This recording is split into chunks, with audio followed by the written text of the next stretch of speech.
ஞானானந்தமயம் தேவம் நிர்மலஸ்படிகாகிருதிம் ஆதாரம் சர்வ வித்யானாம் ஹயக்ரீவம் பாஸ்மகே. நேயர்கள் அனைவருக்கும் அஸ்ட்ரோ KS ஐயங்காரின் பணிவான நமஸ்காரங்கள். மாத பலன் குரோதி வருஷம் மாசி மாதம், அதாவது 13/2/2025 14/3/2025 வரலும் உண்டான காலகட்டத்தில் மேஷம் முதல் மீனம் வரை என்னென்ன பலன்கள் அப்படின்றத இந்த குரோதி வருஷம் மாசி மாதம் பார்க்கலாம். இப்போ இந்த மாத பலனில் முதல்ல நம்ம இந்த மாதத்தினுடைய கோள் சாரம் என்ன அப்படின்றத பார்ப்போம். இந்த மாதத்தில் வரக்கூடிய விசேஷ நாட்கள் என்ன அப்படின்றத பார்ப்போம். அதற்கு பிறகு மாதத்தினுடைய ஒரு ராசிக்கான பலன் என்னன்றதை பார்க்கலாம். இந்த மாதத்தினுடைய கோள் சாரம் அப்படின்னு எடுத்தோமேயானால், ரிஷபராசியில் குரு வக்ர நிவர்த்தி ஆகிடுறார். இந்த மாதம் அதாவது தை 29ஆம் தேதி வக்ர நிவர்த்தி ஆகிடுறார். அதுவும் தனியாக ஒரு வீடியோ போட்டிருக்கேன், பாருங்கள். 29ஆம் தேதி தை மாதம் வக்ர நிவர்த்தி ஆனதுனால குரு 2ஆம் இடத்துல இருக்கார், அதாவது ரிஷபத்தில்.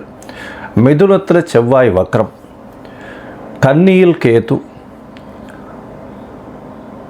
கும்பத்தில் சனி, சூரியன் மற்றும் புதன், மீனத்தில் சுக்கிரனும் ராகுவும். இந்த மாதத்தில் பார்த்தாலேயானால் மாற்றங்கள் என்னென்ன வருது அப்படின்னு பார்க்கும்பொழுது, செவ்வாய் வக்ர நிவர்த்தி அடைகிறார். எப்போ அப்படின்னா, இந்த மாதம் பிறந்து ஒரு 10 நாள்லேயே, அதாவது 21/2/2025 அன்றைக்கே செவ்வாய் வக்ர நிவர்த்தி. ஆனால் மிதுனத்தில் இருக்கார். இதை தவிர பார்த்தாலேயானால் புதன் இந்த மாதம் கும்பத்திலிருந்து மீனத்துக்கு போகிறார். அது 26/2/2025 அன்றைக்கி. அதற்கு பிறகு பார்த்தாலேயானால் 4/3/2025 அன்றைக்கி சுக்கிரன் வக்ரகதி அடைகிறார் மீனத்திலேயே. புதன் 9ஆம் தேதி அன்றைக்கி 9/3/2025 அன்றைக்கி வக்ரகதி அடைகிறார், அதுவும் மீனத்தில். இப்போது இந்த மாதத்தினுடைய கோள்சாரம் இது. பொதுவாகவே நம்ம மாத கிரகங்கள்னு சொல்லக்கூடியது சூரியன், செவ்வாய், புதன் மற்றும் சுக்கிரன், இந்த 4 கிரகங்களுடைய மாற்றத்தை வச்சு பேசுவோம். அதுவும் நம்ம சௌரமான மாதங்கள் அப்படின்ற ஒரு பட்சத்தை எடுத்து நம்ம பண்ணுறோம். இது சூரியன் ஒரு ராசியிலிருந்து அடுத்த ராசிக்கு செல்லும் பொழுது அதனுடைய மாற்றங்களை வைத்தே, அதனுடைய அந்த சூரியனுடைய மாற்றத்தை வச்சே அந்த மாதத்தினுடைய பெயர், அதாவது கும்ப மாதம் அப்படின்னு பேர் வைக்கிறதுக்கு காரணமே மாசி மாதத்துக்கு கும்பத்தில் சூரியன் போகிறதுனால தான். அதனால் மிச்சவாழ்லாம் பார்த்தோம்னா இது நம்ம தமிழ்நாட்டில், குஜராத்து இந்த மாதிரியான இடத்துலலாம் கடைபிடிக்கப்படுறது. மிச்சதெல்லாம் சந்திரமான மாதங்கள்ன்றதை வச்சு பண்ணுறான். சந்திரமான மாதங்கள்னு சொல்லும் பொழுது பார்த்தாலேயானால் அமாவாசைக்கு அடுத்த நாளோ பௌர்ணமிக்கு அடுத்த நாளோ உண்டான நாட்களை மாதத்தின் முதல் நாளாக கொண்டு அவர்கள் சந்திரமான மாதம் அப்படின்ற விஷயத்தை செய்கிறார். சரி, இந்த மாதத்தில் வரக்கூடிய விசேஷ நாட்கள் அப்படின்னு பார்த்தாலேயானால், அதாவது 25/2/2025 அன்றைக்கி பார்த்தோம்னா காஞ்சி விஜயேந்திர சரஸ்வதி ஜெயந்தி நடக்கிறது. காஞ்சியில் விஜயேந்திர சரஸ்வதி சுவாமிகள் அவருடைய ஜெயந்தி. 26ஆம் தேதி அன்றைக்கி 26/2/2025 அன்றைக்கி மகா சிவராத்திரி, அதாவது பிரதோஷ காலம். மகா சிவராத்திரி மிகப்பெரிய ஏற்றம். ஏன்னா பிரதோஷ காலத்தில் சேவிக்கிறது அப்படின்றது ரொம்ப விசேஷம். அதாவது 13ஆம் நாள் அமாவாசைக்கும் பௌர்ணமிக்கும் 13ஆம் நாள் பிரதோஷ காலம்னு சொல்கிறது. இப்போ வரக்கூடியது 26/2 அன்றைக்கி வரக்கூடியது உங்களுக்கு வளர்பிறை பௌர்ணமி அப்படின்றதுனால கண்டிப்பாக ஒரு நல்ல ஏற்றம் இருக்கும். அதை தவிர பார்த்தாலேனா அன்றைக்கி மகா சிவராத்திரி அப்படின்றதுனால அந்த சிவராத்திரிக்கு அப்புறமா உங்களுக்கு பனிப்பொழிவு கூட இருக்காது. வெறும் வெளிச்சம், வெயில் தான் அதிகமாக இருக்கும். லாங் டேஸ் தான் இருக்கக்கூடிய வாய்ப்புகள் உண்டு. சூரியனுடைய ஆளுமை ரொம்பவும் அதிகமாக இருக்கக்கூடிய வாய்ப்புகள் மிகவும் அதிகம். அதனால் வெயில் அதிகமாக இருக்கக்கூடிய வாய்ப்பு நிச்சயமாக இருக்கும். இந்த மாதத்தில் பார்த்தோம்னா 28/2/2025 அன்றைக்கி மாசி அமாவாசை. அது ஒரு பெரிய விசேஷம். மாசி அமாவாசைன்றது அமாவாசைன்றது சூரியனும் சந்திரனும் சேர்ந்து இருக்கக்கூடிய, ஒரே பாகையில் இருக்கக்கூடிய விஷயம். இந்த காலகட்டத்தில் சூரியனும் சந்திரனும் சேர்ந்து இருக்கும் பொழுது என்னென்ன யோகங்கள் வரும் அப்படின்றது தனியாக வீடியோ போட்டிருக்கோம், அதில் போய் பாருங்கள். இன்ஃபேக்ட் அது நல்ல ஒரு விஷயங்கள். சூரியனும் சந்திரனும், அதாவது யாராவது ஒருத்தர் உச்சமோ ஆட்சியோ இருந்தால்னா நல்ல ஒரு ஏற்றம் கிடைக்கும். இல்லைன்னா சுபர்கள் வீட்டில் இருந்தால்னா நல்ல ஒரு ஏற்றம் கிடைக்கும். இந்த மாசி அமாவாசை நல்ல ஒரு ஏற்றம் கிடைக்கக்கூடிய நாள். அதற்கு பிறகு பார்த்தோம்னா 12 3/2025 அன்னைக்கு மாசி மகம், அது வந்து பௌர்ணமியை சேர்ந்து வரும். மாசி மகம் ஏன்னா சூரியனுக்கும் சந்திரனுக்கும் கிட்டத்தட்ட 180 டிகிரி, அதாவது சூரியன் கும்பத்திலையும் சந்திரன் வந்து சிம்ம ராசியிலையும் இருக்கக்கூடிய காலகட்டம். பௌர்ணமி வெளிச்சம் வந்து ஒரு பெரிய அட்வான்டேஜ் என்னென்னா, இதில் பிறந்தாள்னா ராஜா போல அவர்களுடைய வாழ்வு அமையும். ராஜாளும் இது அவர்களுக்கு கிட்டும். இதில் என்ன விசேஷம் அப்படின்னா, சூரியனுக்கும் கார்த்தாலேருந்து சாயந்தரம் வரலும் உங்களுக்கு வெளிச்சமாக இருக்கும். சந்திரனும் பௌர்ணமி சந்திரனாக இருக்கிறதுனால இரவு முழுவதும் வெளிச்சமாக இருக்கும். ஸோ ரிலேட்டிவ்லி பார்த்தோம்னா என்டையர் டே அண்ட் நைட் ரெண்டுமே ரொம்ப வெளிச்சத்தில் இருக்கக்கூடிய காலகட்டம். அதனால தான் வெளிச்சம் அதிகமாக இருக்கக்கூடிய காலங்கள், அதுவும் வந்து பௌர்ணமி காலங்கள்னும் பொழுது ரொம்பவும் ஏற்றம் இருக்கக்கூடிய வாய்ப்புகள் உண்டு. இந்த மாசி மகம், அதாவது பௌர்ணமி காலகட்டத்தில் பிறக்கக்கூடிய எல்லா குழந்தைகளுக்கும் பெரிய ஆளுமை இருக்கக்கூடிய வாய்ப்பு உண்டு. இதை பற்றியும் வந்து நிறைய சொல்லியிருக்கோம். இந்த இதில் யூடியூப் சேனலில் நிறைய சொல்லியிருக்கேன். இதற்கு பிறகு பார்த்தேனால் இந்த 14/3/2025 அன்னைக்கு காரடையான் நோன்பு, இது வந்து ரொம்பவும் விசேஷமான காலகட்டம். காரடையான் நோன்பு அப்படின்னு சொல்லக்கூடியது வந்து மாசியும் பங்குனியும் கூடுறது அப்படின்னுவா. அதாவது கார் அப்படின்னா வந்து கருப்பு நிறம், இருண்ட இடம், யமலோகம் இதெல்லாம் குறிக்கக்கூடியது. இதை கார் அப்படின்றது. அடையான் அப்படின்னு, கார் அடையான்றது, அடையான்றது அடைய மாட்டான் அப்படின்னு சொல்லக்கூடியது. அதாவது பெண்கள் வந்து தன்னுடைய கணவருக்குன்னு, அதாவது திருமணமான பெண்கள் தன்னுடைய கணவருக்குன்னு விரதம் இருந்து செய்யக்கூடிய ஒரு பெரிய விஷயம் இது. இந்த காரடையான் நோன்பு நோற்பது பெரிய விஷயம். இதன் மூலியமாக தன்னுடைய கணவருக்கு ஆயுள் விருத்தி ஏற்படக்கூடிய வாய்ப்பும், அவர்களுக்கு வந்து மாங்கல்ய பலம் அதிகரிக்கக்கூடிய வாய்ப்பும் நிச்சயமாக உண்டு. இதனால தான் கார் அடையான் நோன்பு அப்படின்னு பேர். இந்த சாவித்திரியினுடைய கதையை சொல்வா, சத்யவான் சாவித்திரியினுடைய கதையை சொல்வா. அவர் வந்து சத்யவானுடைய உயிரை மீட்டு கொண்டு வந்தவள் அப்படின்றதுனால அந்த காரடையான் நோன்பு மிகவும் விசேஷமாக சொல்லப்படுகிறது. பங்குனி மாதத்தின் முதல் நாள் அன்றைக்கி பண்ணுறது. அதனால் பங்குனி பிறந்த உடனே அதை பண்ணுவாள். நார்மலி பார்த்தாலேனால் அந்த காரடையான் நோன்பு டைம் வந்து சாயந்தரம் 5:30லேருந்து 6:30 வரும். அந்த டைம் வந்து நான் தனியாக போடுறேன் உங்களுக்கு. இதை தவிர பார்த்தோம்னா நார்த் இந்தியாவிலலாம் ஹோலி பண்டிகைன்றது விசேஷமாக கொண்டாடுவோம். ஹோலி பண்டிகைன்றது வந்து ஒரு அதாவது பெண்கள் வந்து தன்னுடைய தமையன் தம்பி, அதாவது பிரதர்ஸ் எல்லாருக்குமே, தம்பி அண்ணன்களுக்கு வந்து கயிறு கட்டி அவர்களிடம் சேவிச்சுட்டு அவர்கள்கிட்ட வந்து பைசா வாங்கிட்டு அவர்கள்ட்ட ஆசீர்வாதம் வாங்கிக்கிறதும், அவர்களுக்காக வந்து ரொம்ப வேண்டிக்கிறதும், அவர்களுடைய உடல்நிலை நல்லபடியாக இருக்கணும்னு வேண்டிக்கிறதும் அவர்களுக்கு பெரிய மகிழ்ச்சியை கொடுக்கும்.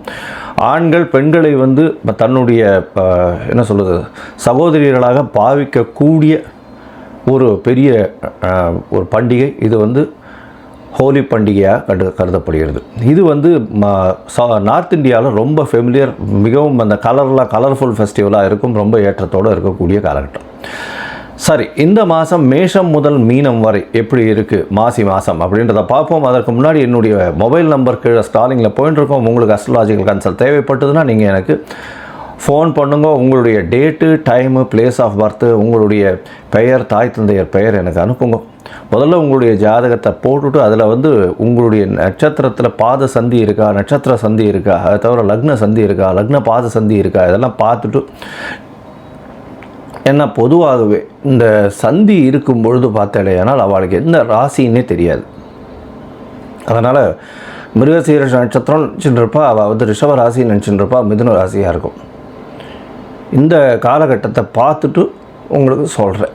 எனக்கு வரக்கூடிய ஜாதகத்தில் பார்த்தா பாதி பேருக்கு அவள் வந்து மிருகசீரிஷம் 1ஆம் பாதம் 2ஆம் பாதம் அப்படின்னு நினச்சிட்டுருப்பா. ஆனால் அவள் வந்து பார்த்தாள்னா 3-4 பாதத்தில் இருப்பாள். அதனால் வந்து ரிஷபராசின்னு நினச்சிட்டுருப்பா, மிதுன ராசியாக இருக்கும். அதே மாதிரி துலா ராசின்னு நினச்சிட்டுருப்பா, அவளுக்கு விருச்சிக ராசியாக இருக்கும். அந்த மாதிரி வந்து பாத சந்திகள் வந்ததே ஆனால் அவர்கள் எந்த ராசியில் இருக்கான்னு தெரியாமையே அவள் வந்து கோவிலில் போய் அர்ச்சனை பண்ணிட்டுருப்பாள். 40 வயசு 50 வயசு இந்த மாதிரி இருந்துட்டுருப்பாள். அதனால் முதல்ல வந்து உங்களுடைய நட்சத்திரம், உங்களுடைய நட்சத்திரத்தினுடைய பாதம், அப்போ வந்து என்ன ஆகும் அப்படின்னா, இப்போ நீங்கள் வந்து இப்போ நல்ல நேரம் நடந்துட்டுருக்குன்னு நினச்சிட்டுருப்பீங்க. ஆனால் உங்களுடைய ஜாதகத்தில் இருக்கக்கூடிய லக்னத்திற்கு பார்த்தாலேயானால் நல்ல நேரம் நடக்கிறது நினச்சிட்டு இருப்பீங்க. ஆனால் உங்களுடைய தசை நல்லபடியாக வேலை செய்யாது. காரணம் என்னென்னா, பாதங்கள் மாறி போய் உங்களுடைய ராசி, லக்னத்தினுடைய லக்னம் இருக்கக்கூடிய ராசி எல்லாமே மாறி இருக்கும். அதனால் முதல்ல வந்து உங்களுடைய லக்னம் சரியாக இருக்கிறதா, லக்ன பாத சந்தி கரெக்டாக இருக்கா, நட்சத்திரம் சரியாக இருக்கா, நட்சத்திர பாத சந்தி கரெக்டாக இருக்கா அப்படின்றத தெரிஞ்சுட்டு உங்களுக்கு அப்பாயின்மெண்ட் கொடுக்குறேன், என்னுடைய கட்டணம் என்னன்றதை சொல்கிறேன், அதை பாருங்கள், அதை அனுப்புங்க. அதை அனுப்பிச்சதுக்கப்புறம் உங்களுக்கு அப்பாயின்மெண்ட் தரேன், அதுக்கப்புறம் பேசலாம். சரி, இப்போ மேஷம் முதல் மீனம் வரை மாசி மாதம் குரோதி வருஷம் 2025 பலன்கள் ஒன்று ஒன்றாக பார்க்கலாம். ரிஷபம், கிருத்திகை, ரோகிணி, மிருகசீரிஷம் இந்த 3 நட்சத்திரம் 9 பாதங்களை கொண்ட ராசி. ராசியின் அதிபதினு சொல்லக்கூடியவர் சுக்கிரன். ராசிக்கு 11ஆம் இடத்துல உச்சம் பெற்று போகிறார். இந்த மாதம் பார்த்தலையானால் குரோதி வருஷம் மாசி மாதம் ராசிநாதன் உச்சம் பெற்று போகிறதுனால எது எடுத்தாலும் வெற்றி, கவலைப்பட தேவையில்லை. 11ஆம் இடத்துல உங்களுடைய அபிலாஷைகள் எல்லாமே நிறைவேறும். உங்களுடைய விருப்பங்கள் எல்லாமே கைகூடக்கூடிய காலகட்டமாக இருக்கும். உங்களுடைய மனசில் நினச்சது எல்லாமே வெற்றி வாகை சூடக்கூடிய காலகட்டமாக அமைய போகிறது. உங்களுடைய ராசிக்கு பார்த்தலையானால் மூத்த சகோதர சகோதரிகள் மூலியமாக சற்று பின்னடைவு பிரச்சனைகள் இருந்தாலும் உங்களுக்கு அவர்கள் மூலியமாக அனுகூலமான நல்ல விஷயங்கள் நடக்கக்கூடிய வாய்ப்புகள் நிச்சயமாக உண்டு. உங்களுடைய ராசியிலேயே குரு வக்ர நிவர்த்தியம் அடைஞ்சுள்ளார். அதனால் திருமண யோகம் வந்தாச்சு. திருமணத்திற்கு பார்த்து கொண்டிருப்பவர்களுக்கு கண்டிப்பாக திருமண பாக்கியம் ஏற்படக்கூடிய வாய்ப்புகள். எவ்வளோ நாள் கல்யாணம் தட்டி போயிட்டே இருந்திருக்கும். இந்த காலகட்டத்தில் பார்த்தலையானால் இந்த மாசி மாதத்தில் திருமணத்திற்கு பாக்கியம் வரும். சித்திர வைகாசியில் கல்யாணம் நிச்சயமாக நடந்து, கவலைப்பட தேவையில்லை. உங்களுடைய ராசிக்கு பார்த்தலையானால் 2ஆம் இடத்துல வக்ரம் பெற்ற செவ்வாய். அதனால் பேச்சில் ரொம்ப ஜாகிரதையாக இருக்கணும். செலவுகள் கொஞ்சம் அதிகமாக இருக்கக்கூடிய காலகட்டமாக இருக்கும். அதுவும் செவ்வாய் இந்த மாதத்தில் ஒரு 9 நாள் கழித்து, அதாவது 21/2/2025 அன்றைக்கே அவர் வக்ர நிவர்த்தியம் அடைகிறார். அதன் மூலியமாக பார்த்தோன்னா 2ஆம் இடத்துல செவ்வாய் இருக்கிறது. 12ஆம் அதிபதி 2ஆம் இடத்துல இருக்கிறதுனால செலவுகள் கொஞ்சம் அதிகமாக இருக்கும். வெளியூர், வெளிமாநிலம், வெளிநாடு சுற்றுப்பயணம் மேற்கொள்ளக்கூடிய வாய்ப்புகள் உண்டு. பேச்சில் ரொம்ப கவனமாக இருக்கணும். ஏன்னா பேச்சில் கொஞ்சம் பதட்டமோ கொஞ்சம் தடித்த தன்மை இருக்கக்கூடிய வாய்ப்புகள் மிகவும் அதிகம். உங்களுடைய ராசிக்கு 5ஆம் இடத்தை குரு பார்க்குறார். இதன் மூலியமாக நல்ல ஒரு ஏற்றம் இருக்கும். இவ்வளோ நாளாக பார்த்தலையானால் கேத்து பகவான் 5ஆம் இடத்துலேருந்து வக்கர குருவின் பார்வையில் இருந்தார். ஆனால் இப்போ கேத்துவை குரு பார்க்கறதுனால கண்டிப்பாக நல்ல ஒரு ஏற்றம் இருக்கும். இதனால் என்ன அப்படின்னா, குழந்தை பிராப்திக்கு பார்த்து கொண்டிருப்பவர்களுக்கு குழந்தை பிராப்தி ஏற்படக்கூடிய வாய்ப்புகள் நிச்சயமாக உண்டு. ராசிக்கு 5ஆம் இடத்தை குரு பார்க்கறதுனால உங்களுக்கு புதிய பதவி, புகழ், அந்தஸ்து, கௌரவம்லாம் வரக்கூடிய வாய்ப்புகள் நிச்சயமாக இருக்கும். இந்த மாதத்தில் உங்களுடைய ராசிக்கு 10ஆம் இடத்துல சூரியன் திக்பலம் பெறுறது பெரிய விசேஷத்தை கொடுக்கக்கூடிய காலகட்டமாக அமைய போகிறது. 10ஆம் இடத்துல சூரியன் இருக்கிறது, 4ஆம் அதிபதி 10ஆம் இடத்துல இருக்கிறது ரொம்பவும் ஏற்றம். இதனால் பார்த்தலையானால் உங்களுடைய தாயின் உடல்நிலையில் நல்ல ஒரு ஏற்றம் இருக்கக்கூடிய காலகட்டமாகவும், புதிய வீடு மனை வாங்கக்கூடிய வாய்ப்பும், அது தவிர தொழிலில் அபரிமிதமான ஏற்றமும் இருக்கக்கூடிய வாய்ப்புகள் நிச்சயமாக இருக்கும். ஏன்னா சனியும் ஆட்சி பெற்று போயிருக்கிறதுனால 10ஆம் இடத்துல பார்த்தோன்னா சனியும் ஆட்சி பெற்று போயிருக்கார். இதன் மூலியமாக பார்த்தோன்னா ஒரு இண்டஸ்ட்ரியலிஸ்டாக இருக்கிறவங்களுக்கெல்லாம் பெரிய யோகம் கிடைக்கக்கூடிய வாய்ப்புகள் நிச்சயமாக இருக்கும். அரசியல் சம்பந்தப்பட்ட, அது தவிர இந்த பொது வாழ்வில் இருக்கிறவங்க, கிளாமர் இண்டஸ்ட்ரீஸில் இருக்கிறவங்க, சின்னத்திரை, பெரிய திரை, பெண்கள், அதுவும் ஹீரோயின்ஸ், இவங்களுக்கெல்லாம் நல்ல ஒரு ஏற்றம் கிடைக்கக்கூடிய காலகட்டமாக அமைய போகிறது. புதுசாக கான்ட்ராக்ட்ஸ் எல்லாம் சைன் பண்ணக்கூடிய வாய்ப்புகள் இந்த மாதத்தில் வரும். ராசிக்கு 11ஆம் இடத்துல சுக்கிரன் இருக்கிறது பெரிய விசேஷம். நினைத்த காரியங்கள் நிச்சயமாக நடைபெறும். வெளிநாடு, வெளியூர் போகக்கூடிய பாக்கியம் நிச்சயமாக இருக்கும். பொதுவாகவே இந்த மாச கிரகங்கள்னு சொல்லக்கூடிய செவ்வாய், புதன், சூரியன் மற்றும் இந்த சுக்கிரனுடைய மாற்றங்களை வச்சு சொல்கிறோம். செவ்வாய், புதன் பார்த்தோன்னா இந்த புதன் உங்களுடைய ராசிக்கு 2-5 அதிபதி. அவர் 10ஆம் இடத்துல போயிருக்கார். அதாவது 2-5 அதிபதி 10ஆம் இடத்துல போய் இருக்கிறது மூலியமாக தொழிலில் அபரிமிதமான ஏற்றம் கிடைக்கக்கூடிய காலகட்டம். அது தவிர செய்யக்கூடிய தொழிலின் மூலியமாக நல்ல ஒரு பண வரவு, பண விருத்தி ஏற்படக்கூடிய வாய்ப்புகள் உண்டு. இதை தவிர பார்த்தலையானால் உங்களுடைய ராசிக்கு 2ஆம் இடத்துல செவ்வாய் இருக்கார். அவர் 7-12 அதிபதி. அதன் மூலியமாக எதிர்பாலினத்தவர் மூலியமாக பணவரவு அதிகமாக இருக்கக்கூடிய காலகட்டம். பார்ட்னர்ஷிப் கன்சர்னில் நல்ல ஒரு ஏற்றம் இருக்கக்கூடிய வாய்ப்புகள் மிகவும் அதிகம். இருந்தாலும் பேச்சில் கொஞ்சம் ஜாகிரதையாக இருக்கிறது நல்லது. உங்களுடைய ராசிக்கு 6ஆம் அதிபதி 11ஆம் இடத்துல இருக்கிறதுனால புதிய கடன் வாங்கக்கூடிய வாய்ப்புகள் இந்த மாதத்தில் வரும். ஏன்னா 6ஆம் அதிபதி ருணரோக சத்ருஸ்தான அதிபதினு சொல்லக்கூடியவரும் சுக்கிரனே. அவர் 11ஆம் இடத்துல உச்சம் பெற்று போகிறார். அதனால் புதிய கடன் வாங்குவீங்க. கடன் நீங்கள் கேட்ட இடத்துல கண்டிப்பாக கிடைக்கக்கூடிய வாய்ப்புகள் மிகவும் அதிகமாகவே இருக்கும். இந்த காலகட்டத்தில் பார்த்தலையானால் உங்களுடைய ராசிக்கு 11ஆம் இடத்துல இருக்கக்கூடிய சுக்கிரன் நீங்கள் நினைச்சது எல்லாத்தையுமே அடையக்கூடிய பாக்கியத்தை நிச்சயமாக கொடுப்பார், கவலைப்படவே தேவையில்லை. அதை தவிர பார்த்தோம்னா சுக்கிரன் வக்கரகதியில் போகிறாரு சார், என்ன சார் இது அப்படின்னு வைங்க. வக்கரகதியில் போனாலும் ராகுவோடு சேர்ந்து இருக்கிறதுனால கண்டிப்பாக அதீதமான லாபத்தையும் நீங்கள் நினைத்து பார்க்க முடியாத அளவுக்கு பெரிய ஏற்றத்தையும் கொடுக்கக்கூடிய காலகட்டமாக அமைய போகிறது. இந்த மாதத்தில் நீங்கள் எல்லா விஷயங்களிலும் முயற்சிகள் எல்லாவற்றிலும் வெற்றி பெறக்கூடிய காலகட்டம். இருந்தாலும் சில நாட்கள் உங்களுடைய முயற்சியை தள்ளி வைக்கிறது நல்லதுன்னு சொல்கிறோம். அந்த சில நாட்கள் அப்படின்னு சொல்லக்கூடியது சந்திராஷ்டம நாட்கள். சந்திராஷ்டம நாட்கள்னால் சந்திரன் உங்களுடைய ராசிக்கு 8ஆம் இடத்துல போகும்போது மதிகாரகன், அவர் சந்திரன் சொல்லுவோம், சந்திரன் மதிகாரகன், அவர் 8ஆம் இடத்துல போகும்போது சந்திராஷ்டம காலம். இந்த காலகட்டத்தில் புதிய முயற்சி வேண்டாம், வெளியூர் வெளிமாநில பிரயாணம் வேண்டாம்னு சொல்கிறோம். ஒருவேளை பண்ண வேண்டி இருந்ததே ஆனால் சந்திர பகவானுக்கு உண்டான எளிய பரிகாரம் இந்த மாதத்தில் வரக்கூடிய துவாதசிக்கு போய் கோசாலையில் அகத்திக்கீரை கட்டு ஒரு 2 வாங்கி பசுமாட்டுக்கு கொடுத்துட்டு வாங்க. சந்திர பகவானுக்கு உண்டான எளிய பரிகாரமாக சொல்லக்கூடியது.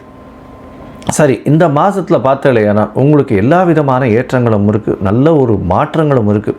இந்த மாதத்தில் நீங்கள் கண்டிப்பாக ஸ்ரீரங்கம் ஒரு தரம் போய் ரங்கநாதரையும் தாயாரையும் போய் சேவிச்சுட்டு வாங்க. உங்களுக்கு எல்லா விதமான ஏற்றங்களும் ஐஸ்வர்யங்களும் வரக்கூடிய வாய்ப்புகள் உண்டு.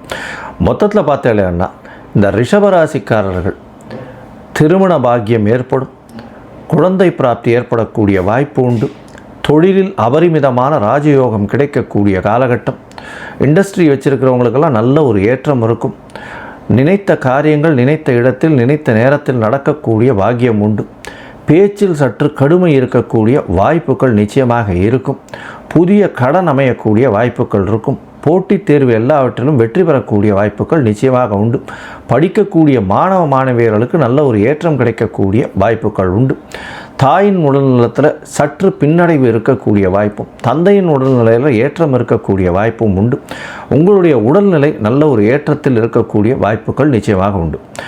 இந்த ரிஷபராசிக்காரர்களுக்கு இந்த மாசி மாதம் மிகப்பெரிய ஏற்றமான பொன்னான மாதமாக அமையும்.